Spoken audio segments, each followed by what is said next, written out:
could be larger than life, bigger than the world, living out the hopes and dreams of every boy and every girl. You could fly higher than the sky, shine brighter than the stars. You could have all you ever wanted, shoot the moon and reach for Mars. You know you could. Yeah, and times are changing everywhere. Do we dream and do we dare? It's up to you, the door is open wide. Feel the rhythm of today, learn the part and join the play. The world is here, let's take it for a ride. You could be larger than life, bigger than the world, living out the hopes and dreams of every boy and every girl.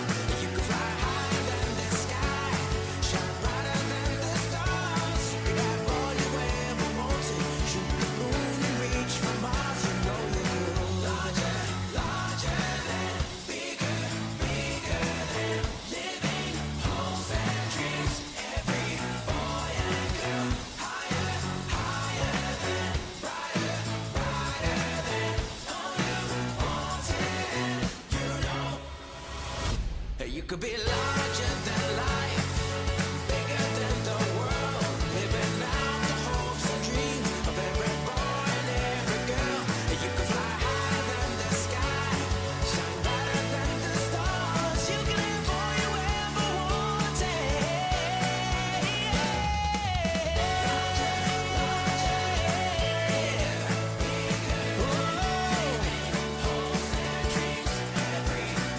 You can fly higher than the sky, shine brighter than the stars. You can have all you ever wanted. You know you could.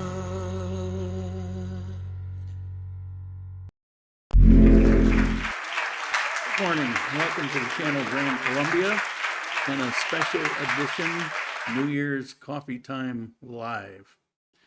And why am I doing this? Probably nobody watching. Oh, Mike, how you doing?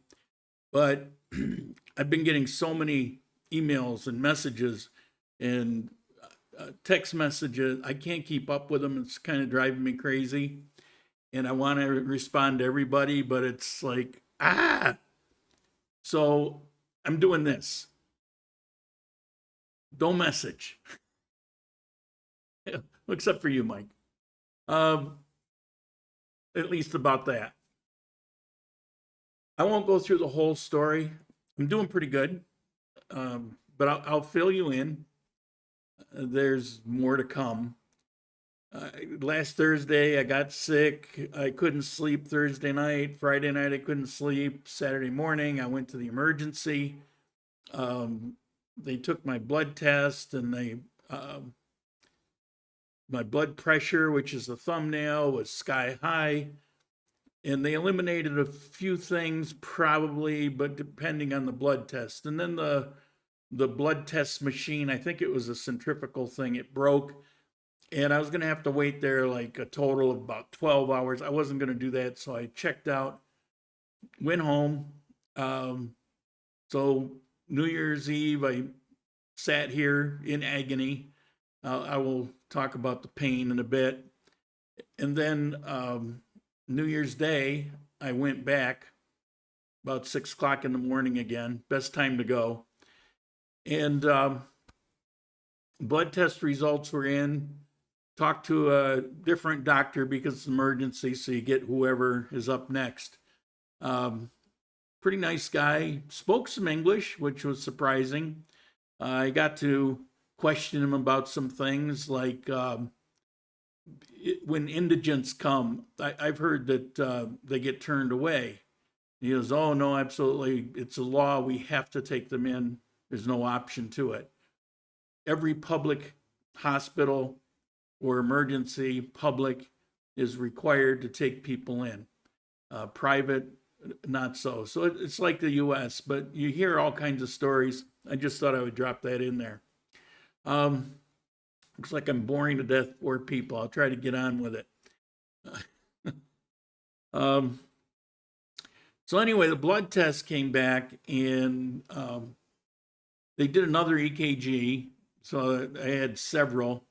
They did one, and whatever reason, a little bit later, they did another one, and then they did another one. They blood tested me, or blood pressured me a bunch of times.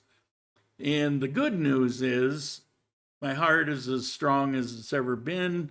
There's no indication through blood tests, through the EKG, through anything that there's a problem. And I can tell you now that when I'm not experiencing the level of pain that I did for a number of days, my blood pressure goes back to normal. By normal, I mean 138/80. And according to the doctor, for somebody my age, that's pretty good. Blood pressure hasn't been a problem with me historically. It'll spike every once in a while for whatever reason, like when I had to go to the driving medical for the driving license. I had to run a bunch of blocks to get there because I was running late. And the first thing was to go in and they checked my blood pressure. That was the very first thing. And while I wasn't out of the realm, because here, if you have high blood pressure, you can't get a driver's license. But he said I was right at that borderline. Well, I'm not surprised. It was a hot day. I was red in the face. I'm fat, running 3 or 4 blocks. You know, you can imagine. So my blood pressure was a little high, but it was still in range. So bottom line is blood pressure's not historically anything that I really had issues with. Blood test also, there was no indication of cancer, which of course that's always going to be a concern. That's a good thing because I actually haven't had a blood test to check for that in 9 years, which is, stupid on my part, but I figure if it ain't broke, don't fix it. I'm one of those people that just unwisely don't go to doctors unless the wheels are coming off. And by the way, I don't have any kind of STDs or stuff, which I kind of already knew, but they felt obliged to tell me. They gave me, various information. In other words, everything was to eliminate certain possibilities. And the doctor spent some time explaining to me, and I didn't understand. I mean, I understand what he was saying as far as the words, but I didn't understand the concept because it wasn't anything I'd ever really heard about. When I first went to emergency, the pain. It began with just feeling like pressure on my chest and on the back of my arms, both of them, like a dull, not as sharp, but a dull stabbing pain. Like something, like you put a blunt instrument on a hydraulic press and just kept going as it got more and more painful. In my chest, it was heavy breathing, but right above the solar plexus at the bottom of your sternum, it was centered there, and that pressure turned into some pretty severe pain. So from Sunday, it started Saturday night, was really bad by the time I went to the hospital.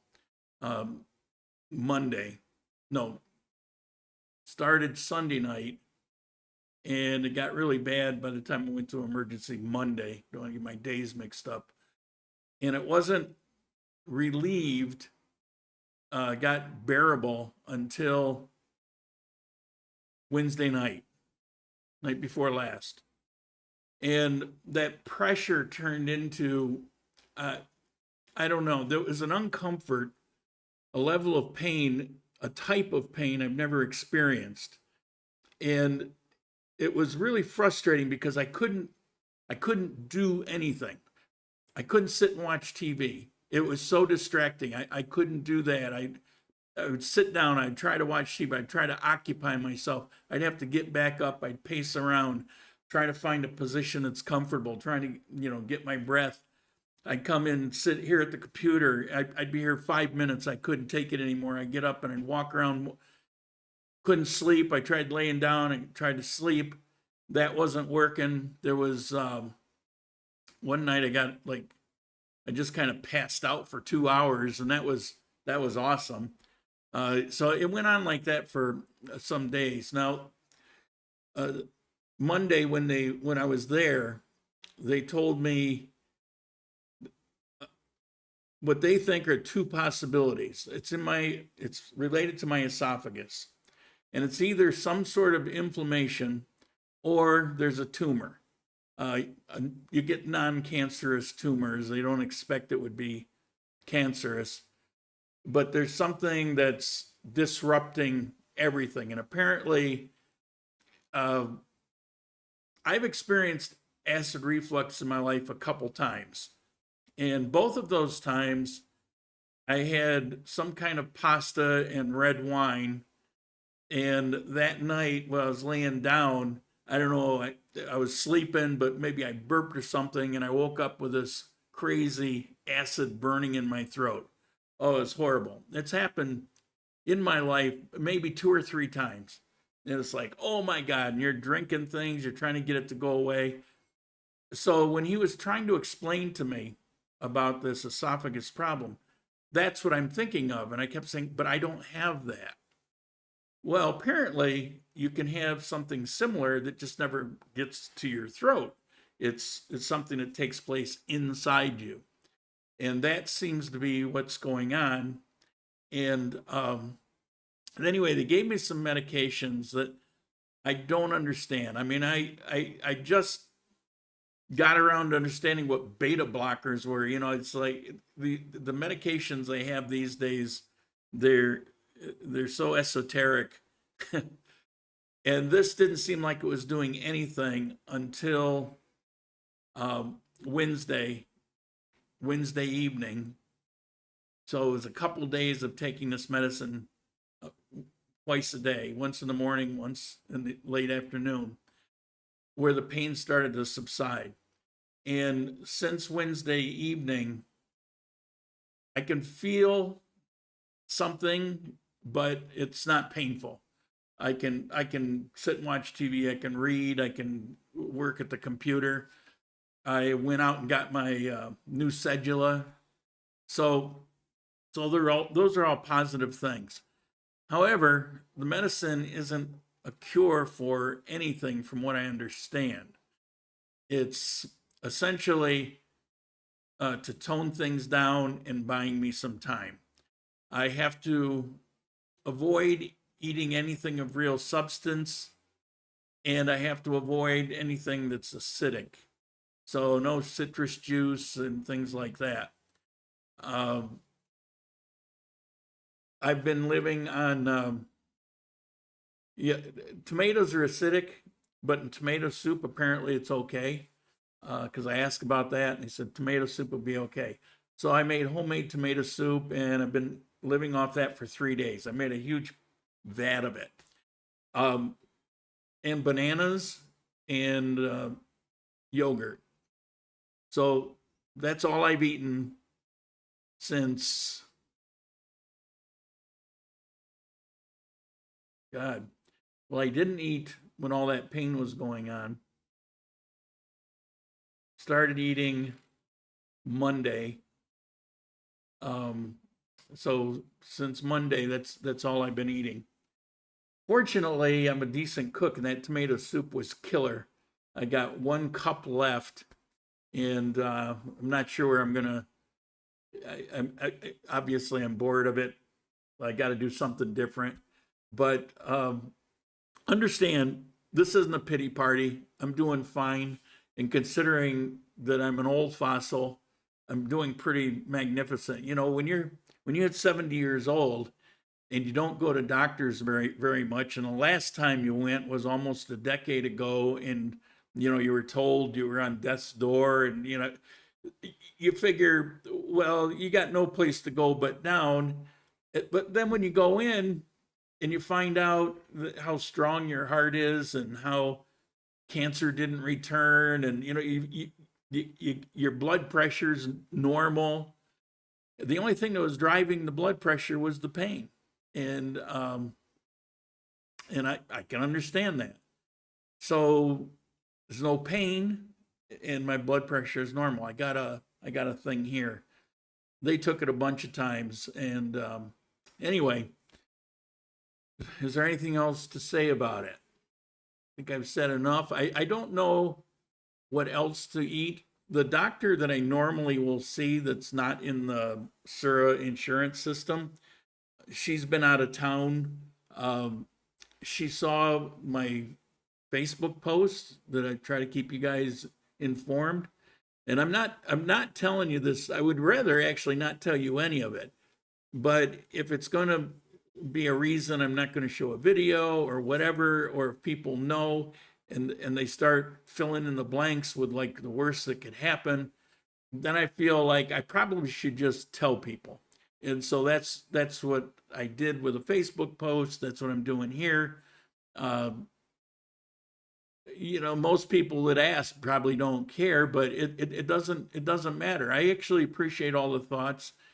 The downside is I get so much, and when I say so much, I would bet you that I probably got somewhere in the neighborhood of over 100 messages over a couple days. The downside is I got an amazing amount of suggestions from diagnosing my problem, telling me what I should be doing. Well, it's because you're fat, so you got diabetes. Well, that was another thing. I don't have diabetes. They eliminated that. Blood sugar is fine and all of that. I didn't think so because I don't ever have reactions to food or whatever, but you never know. So, you know, but I got told that a bunch of times. Well, you're fat, therefore, or you're fat, so it must be because you're eating all of this stuff. And I'm fat because I got stuck in bed for a couple years, a decade ago, and I was in my place, and the only thing I could order was because I couldn't walk, I couldn't go to the store. I was living alone, and I was ordering fast food. I had to eat something, so I got delivery to the door.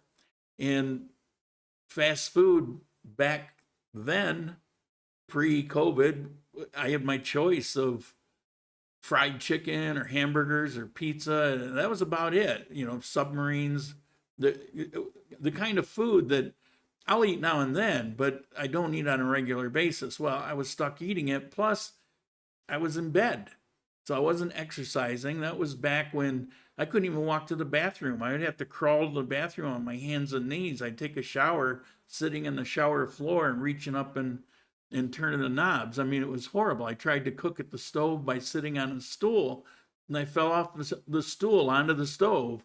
It just sucked. And I got fat. And then after I left, I lost some weight, but I never lost the weight. From the peak, probably down about 30 pounds, but it's been like that for a long time. When I left Ecuador and went to Manizales, it was probably at my lowest point as far as weight goes. And then coming here to Armenia after COVID, and then after particularly last year around this time when I had an episode, since then I gained weight. But there may be an answer, and it may be related to this, but I don't know. The details don't really matter. It doesn't appear to be. It appears to be something serious, but it doesn't appear to be anything catastrophically life-threatening. So that's all good. I do have to force myself to make a couple appointments for some tests. I'm not thrilled with this idea of the endoscopy. I hear all kinds of things, and I've got a horrific gag reflex. So I don't know. I'll try not to ignore it because I don't want this to come back, and I don't want to take this medicine forever. Downside of this medicine, I always seem to be susceptible to side effects. And one of the side effects of this medication is these ungodly headaches. and it's the primary side effect. There's a bunch of others, but it's a primary side effect. I found an answer to that. Every time I take one of those, I take one aspirin, and that stopped the headaches. But the headaches were pretty damn severe. I wasn't sure what to do. I took a couple aspirin, and after about a half an hour, kind of eased off. And so then I just started taking, so I take 2 aspirins a day, one each time I take the pill. I didn't go through the insurance to buy the medication. It cost, I had to get 60 pills, 30-day supply, and it was 200 and something thousand, so $50. For here, that's expensive medicine. The thing was, I was walking by a pharmacy and I could just walk in and buy it, and I wasn't even sure where to go for the Sura thing, and I was in agony, and I just didn't want to chase around for it. So I just walked in, bought it, and went home. What else can I say? Oh, there was no copay for either of the emergency room visits. I didn't pay a dime. That kind of surprised me. I wasn't sure. I didn't know how that would go, but they checked me out. One of the things they do is to see if you owe anything.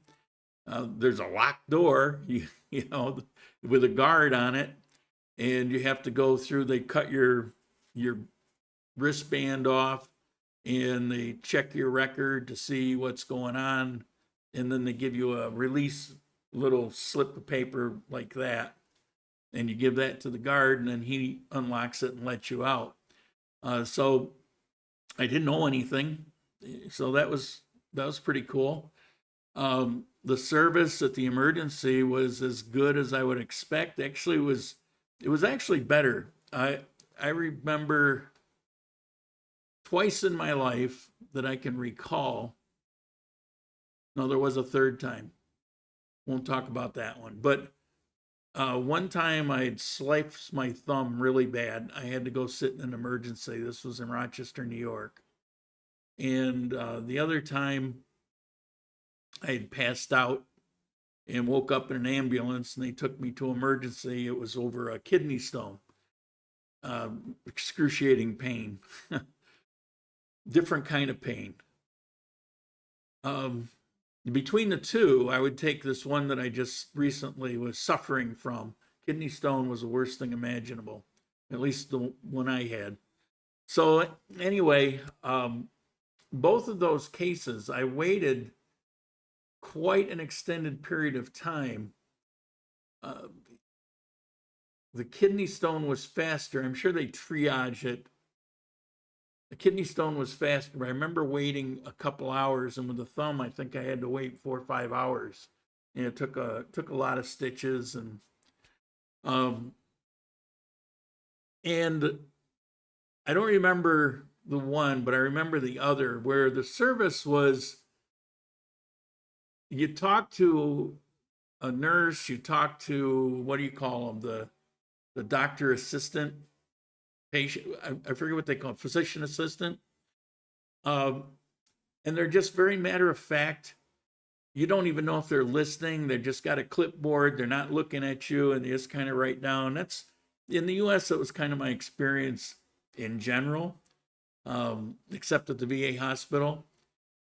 And here, everybody pays attention to you. Everybody gives you eye contact.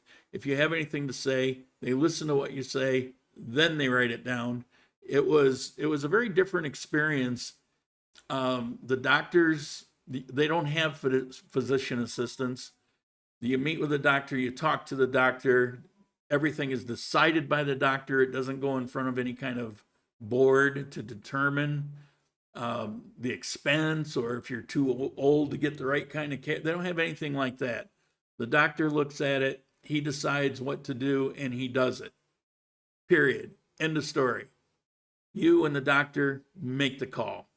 And he didn't try to bulldoze me. He explained everything. Like I said, I didn't understand at first because I kept thinking of this acid reflux thing. And then I realized he got through to me, but he was very patient. He probably went over this from a couple different angles, 3 or 4 times.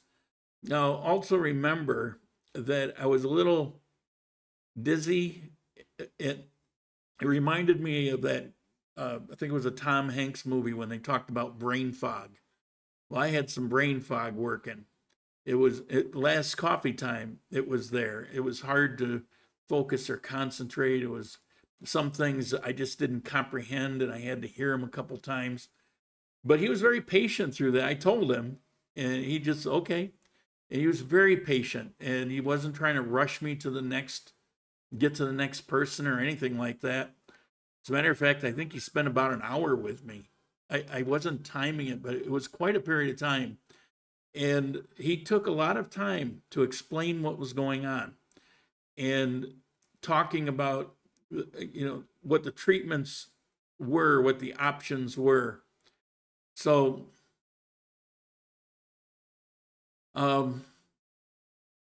so I would say, and the first doctor, the first visit I had, she was, outside of being a, oh my God, knockout, the kind of girl you want to propose to 5 minutes after you meet her. But she was the same way. She was very friendly and, just like him, very, very conscientious about what they were doing and making sure that I understood. And it wasn't like they were trying to pawn me off.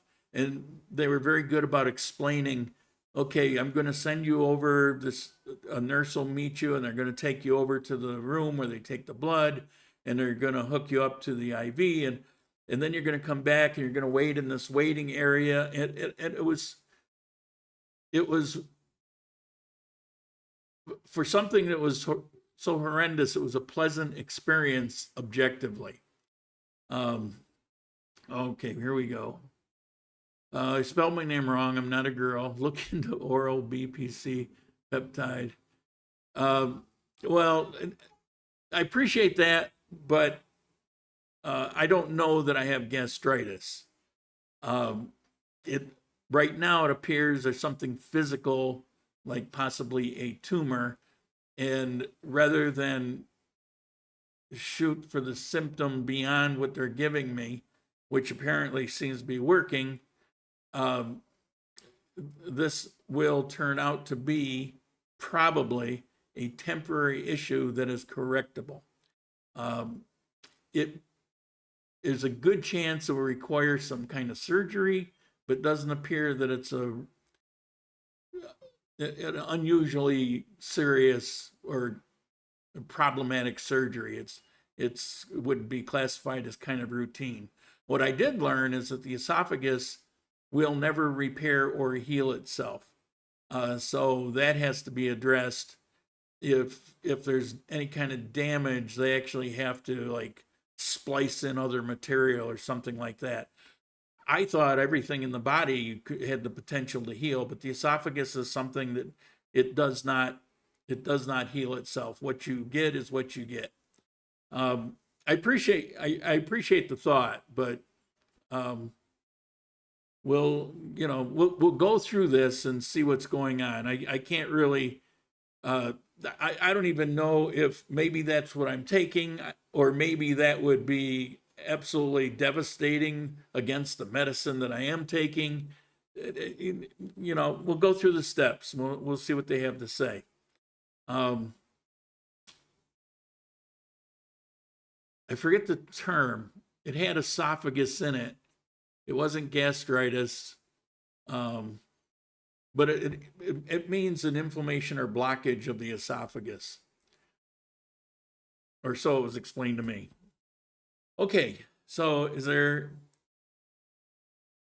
I think I've explained this pretty thoroughly to this point. Again, the entire purpose I'm doing this, not to cry on your shoulder. Look, I didn't even wear my hat. To those of you who think I wear the hat because I'm bald, wouldn't matter. I'm 70 years old. Who gives a shit, right? But that's my hair. That's my color. I've actually, right here, got a couple little white hairs coming out. I think that's one right there. But that's it. Anyway, I'm doing this so that people can stop writing messages, because I feel bad that I can't get to them all. I don't want to get to them all. It's just, it's the same thing. And I realize it's good intention, but you know, it's not helping. Especially when I was in pain, it was miserable. You know, I'm trying to read them. I'm trying to, and it's like I couldn't even sit 2 minutes in front of the computer, but I'm gonna, you know, try to focus and understand what people are saying and think about how I'm going to respond to it. It was just, it was awful. That's why I did the coffee time last week to kind of, you know, set the stage. And that's why I've been posting on Facebook, and that's why I'm doing this today, so that people who are interested know and understand that I'm not trying to stiff anybody. It's not like that.